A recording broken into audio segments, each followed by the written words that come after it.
One question each from Senator Judge Pangilinan as well before we break for lunch and move on to the next witness. Yes, Senator Judge Risa. Salamat po, Mr. Presiding Officer. Mr. Witness, isang huling tanong na lamang po. Sa Government Accounting Code, sino po ang mga opisyal na tinuturing na accountable officers? Under the Government Accounting Code, yung disbursing officer, yung accountant, yung treasurer, yung project officer, and the head of the agency po. At tama po ba na under this law, sa sections 101 at lalo na 102, ang head of agency ay primarily at immediately responsible para sa pondo sa kanyang ahensya? Yes po. Salamat po, Mr. Witness. Salamat, Senator Mr. Judge Presiding Pangilinan. Officer.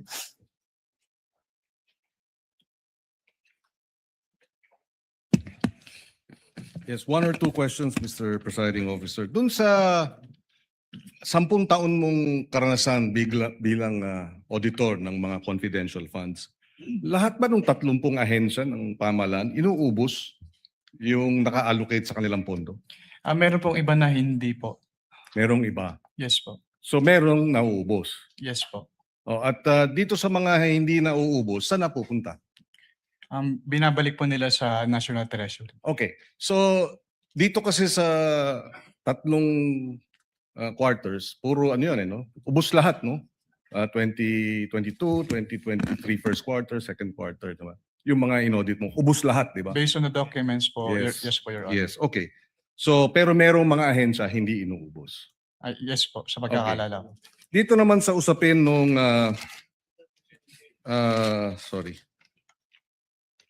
itong usapin ng finality. So, nabanggit ni Presiding Officer.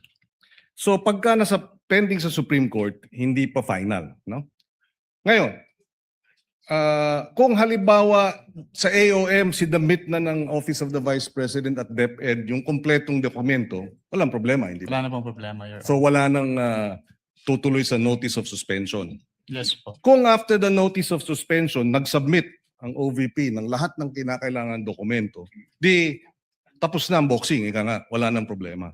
Yes Tama. po, Your Honor. And the same, from notice of disallowance, pwede pa bang isubmit, mag-reconsider, tapos isasubmit lahat ng dokumento na Pag- nararapat? Pag notice of disallowance po is mag-a-appeal na lang po or to settle yung remedies po. Yes. Hindi na po yung submission lang po ng documents. Appeals en bank. Sa higher authority which is the commission proper po. Yes. And then, doon, pwede rin isubmit lahat ng dokumento. Maari, hypothetical, di ba? Kapag inalaw po sila, Your Yes, at upon with the leave of the commission, di ba? At pag nasubmit lahat ng mga pertinent documents, wala nang problema, no? Honor. Yes po, Your Honor. So in other words, ang usapin lang talaga dito isubmit yung mga tamang dokumento. Tama? Yes po, Your Honor. And I would assume, pagdating sa Korte Suprema, dahil pending halimbawa sa Korte Suprema, pag sinabit lahat ng dokumento ng OVP para patunayan na talagang ginastos ng tama ang pondo, walang problema, hindi po ba? Yes po, Your Honor. So dokumento, ebidensya ng dokumento ng gastos ang usapin dito para mawalang sala o hindi matuloy itong mga disallowances ng COA Yes po, Your Honor. na nagkakahalagang magkano? Disallowance po. Hindi po ako Sorry, alam pero po ang yung personal knowledge dun sa amount. yes, about 300 I forget, no, pero 3 quarter 'yun, ano? 375 million. No, for the OVP, Senator Judge Pangilinan, I think the notice of disallowance only pertains to about 73 For the OVP. million. Only for the last quarter. Yes, for the Wala last pa namang quarter. ND lahat ng quarters eh. Sa No pagkakaalam ko, hindi pa disallowance pinapresenta. pero may mga suspension. Yes. But we're Hindi pa talking of pinapresenta. about several hundred millions na kung masamit lang yung tamang dokumento, wala tayong issue. Yes po, Your Honor. Thank you.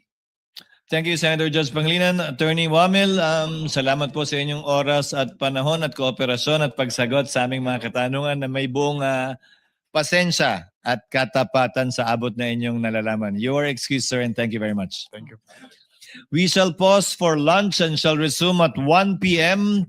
where we expect the counsel for the panel of prosecutors or the panel of prosecutors to present their next witness in the person of Ms. Eileen May L. Del Ocampo.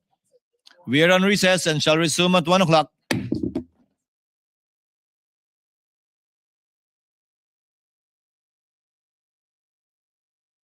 Naka-con pala ako, naka-mute. Count tayo. Siyempre, con muna tayo. Subtopic muna tayo, Mabsat. Dali lang. Countdown muna tayo, Mabsat. Countdown.